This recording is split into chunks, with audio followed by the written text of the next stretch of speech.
I've been fascinated for many years by randomness and luck. And here's a guy who was very influential to a French scientist. I'm a French scientist myself. Louis Pasteur, in a slightly self-serving way, he said that chance favors the prepared mind. And I find that, to some extent reassuring, because if only the lucky bastards were to be successful, it would be a little depressing. I've always been confused by this statement. The first thing is when you look at management articles and management books, they only talk about the prepared mind.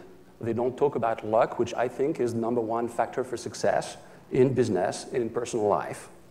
I think that you have to be lucky to encounter the right person that you want to spend the rest of your life with. You have to be lucky. I mean, I see that every day. I'm so happy when I see that I continue to be lucky. So that's the #1 thing. I mean, luck. Can we actually create a luck generator for ourselves? And it's not funny. So that's #1. And #2 is basically, if you believe, Pasteur, that chance favors the prepared mind, it's not a very useful advice, I think, to just prepare your mind and just wait for chance to hit you. So again, I think it points back to the idea that maybe there is a way to design and engineer random encounters, random collisions, that you were talking about, Saul. This is one place to do that, and I'd like to take you through a journey to a luck generator that you can use in the privacy of your home. So it's about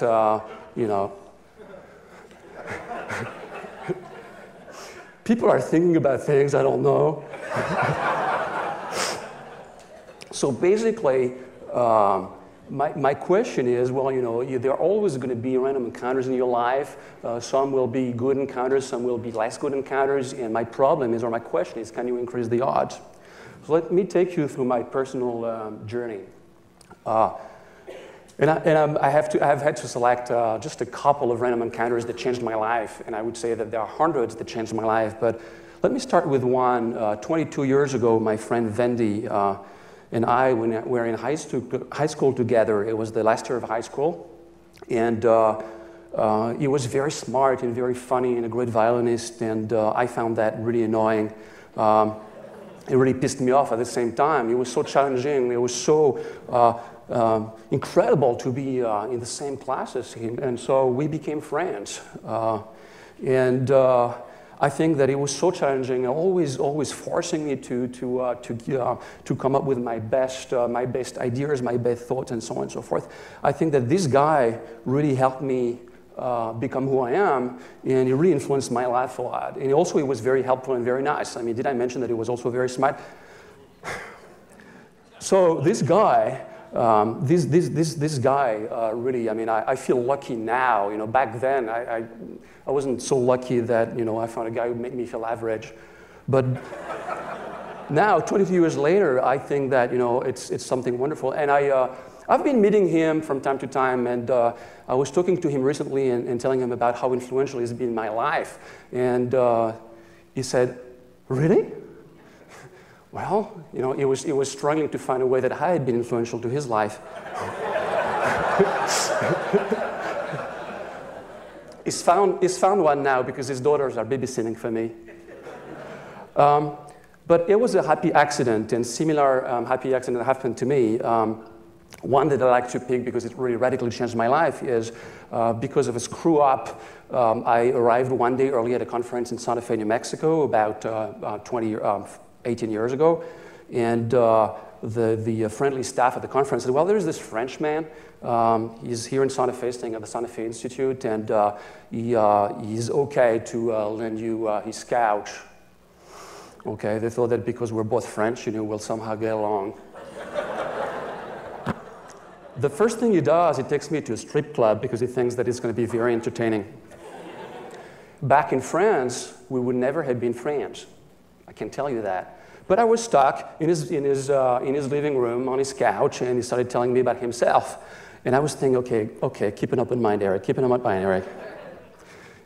Prepared kind of mind. I'm glad I did. So here is Guy, by the way. Guy is the Frenchman in question, the strip club guy. We spent 10 years together, not as a couple.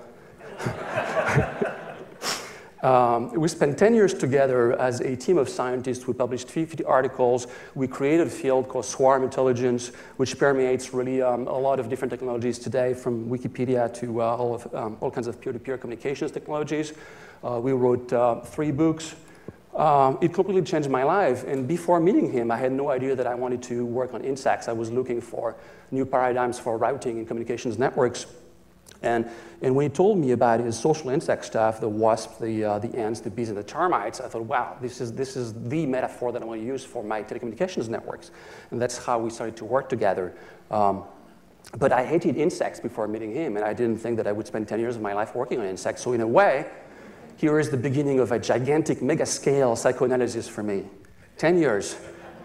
I think it's about right, 10 years.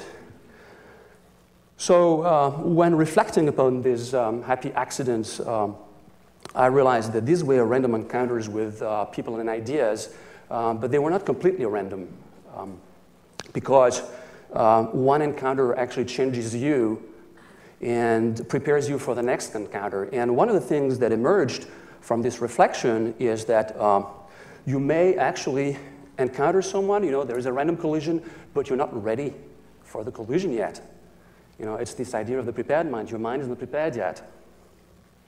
So you don't see anything. And one of the examples that I like to use for that is these are the books, by the way.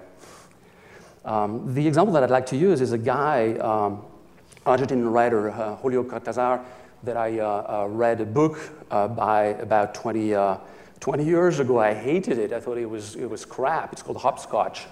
And as its name indicates, you can actually hop from any part of the book to any other part of the book, and it should still be, I wouldn't want to say coherent, but it should still be readable, okay? It's like you take a fine dish and you recombine it in many different ways. It should be edible still, but it doesn't mean that it has to be really good. I hated this book. So my mind was not prepared then. I guess that's the idea. Now, 5 weeks ago, and since then, my social life has improved a lot. I'm not going to strip clubs anymore.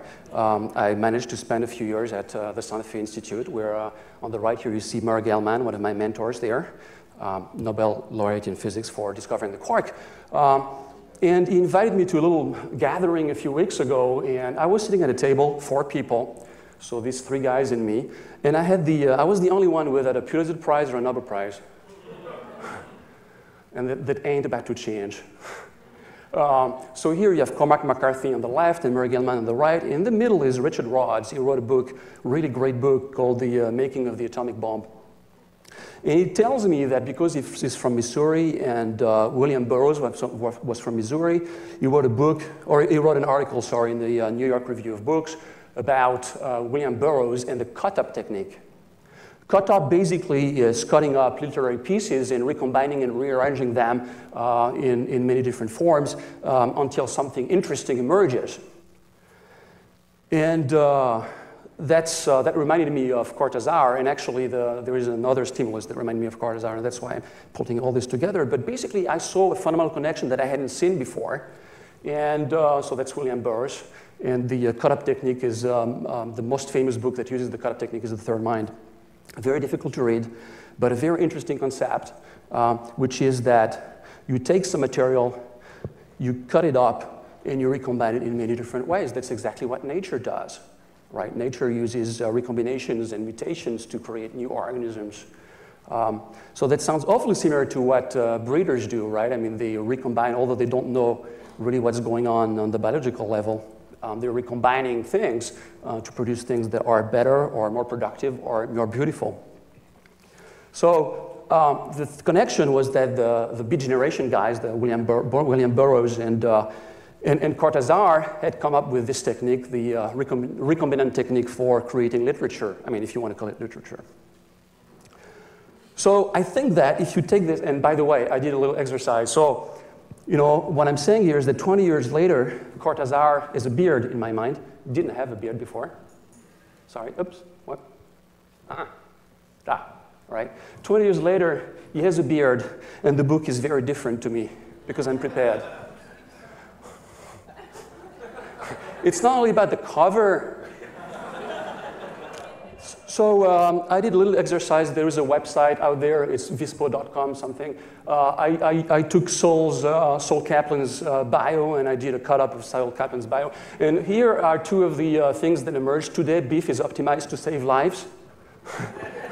Hallelujah, Sol. And in our minds, we redesigned Kaplan. How do you feel about that? So that gives you an idea of the power of recombination and mutations, basically. Now, whether or not this creates literary pieces, it is another matter, but you get the point.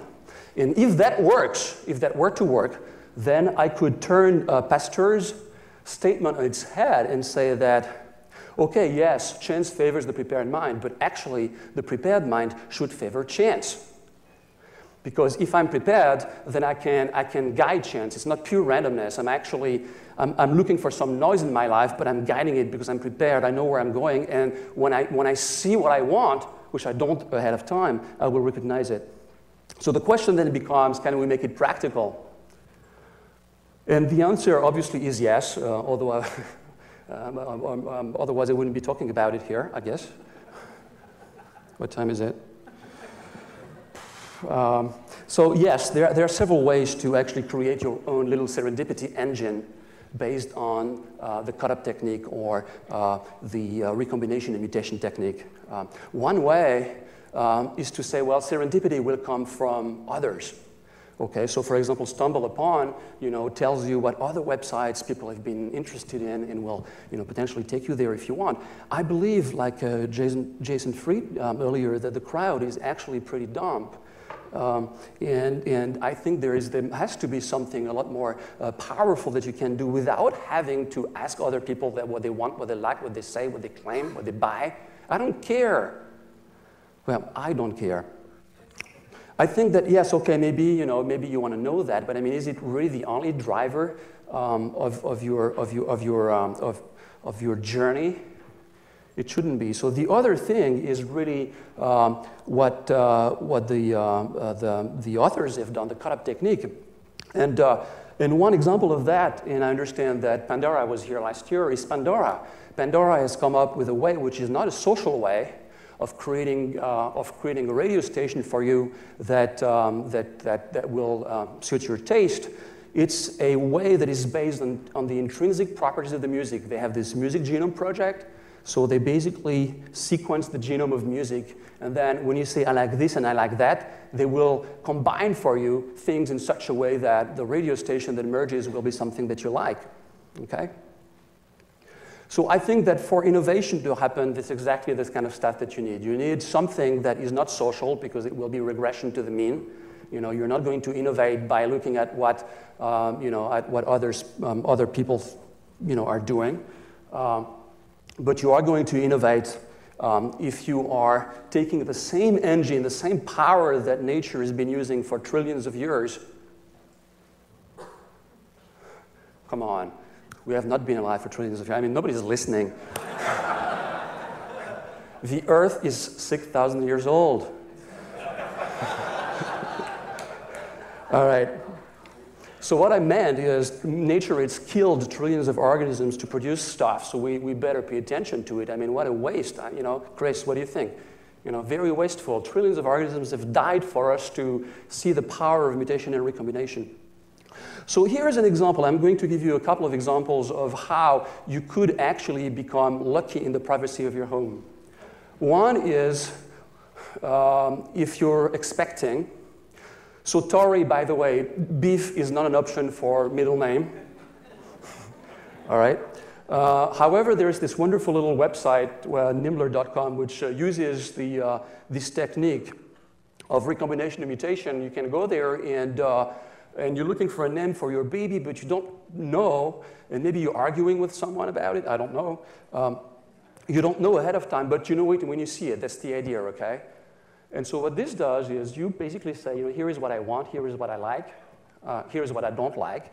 And the machine will, behind the scenes, recombine and mutate your choices and will produce a new set of choices. It's not based necessarily on what others like. It's only based on what you like and on the intrinsic properties of the name. Okay, so it's the naming genome project, if you will. Right? We look at the origin of the name, at the sound, what it means, and so on and so forth, and then we create a new population for you. Now, that's one example where there is no innovation.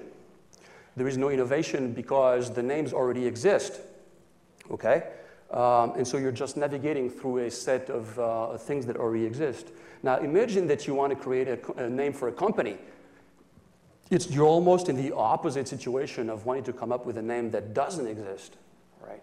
So here you're potentially innovating because you're taking building blocks and recombining them and mutating them until you find something that is very innovative and you hadn't thought about it before. So that's the idea. Sometimes all it takes to have a prepared mind is actually to be human. All right? And I believe that most of us here in this room are human. Sometimes to have a prepared mind requires a lot of preparation. It requires learning. It requires going to certain types of schools. Sometimes all it takes is being human. And here is an example. All right? I have this very dark picture here. I'd like to improve it, but I know nothing about photo filters, so I'd like to design my own filters that nobody has ever used before. And all I do is say, well, this picture looks a little bit better, so I'm going to click on it, and this is going to be my best organism for this generation. No, this one is a little better. This one is a little better. And progressively, after 3 or 4 generations, I get a picture which, because of the lights, maybe it's not as clear, but the picture on the right is a lot better than the picture on the left. And all you've done is be human. The only requirement for a prepared mind here was to recognize a good picture from a bad picture. There is no need for anything else. Use the same technique for drug discovery. I don't want to go into it. Basically, this little serendipity engine that I've talked about, we call it the Hunch Engine. It's because the expression of your prepared mind is a hunch. You see something, you have a hunch, this is interesting, you want to explore that. If your mind is not prepared, you see something, it's noise, it's random. The Hunch Engine basically takes your hunches, it's the expression of your prepared mind, and takes you where you want to go without knowing that that's where you want to go. So let me finish with Wendy, my friend from high school. This is a picture from about 1.5 years ago. The guy on the right is the king of Spain. And Wendy is receiving, Wendy is receiving, Wendy is receiving the Fields Medal, which is kind of the equivalent of the Nobel Prize for math. And that's why 22 years later, I feel really lucky that I met him. And I thank you for your attention.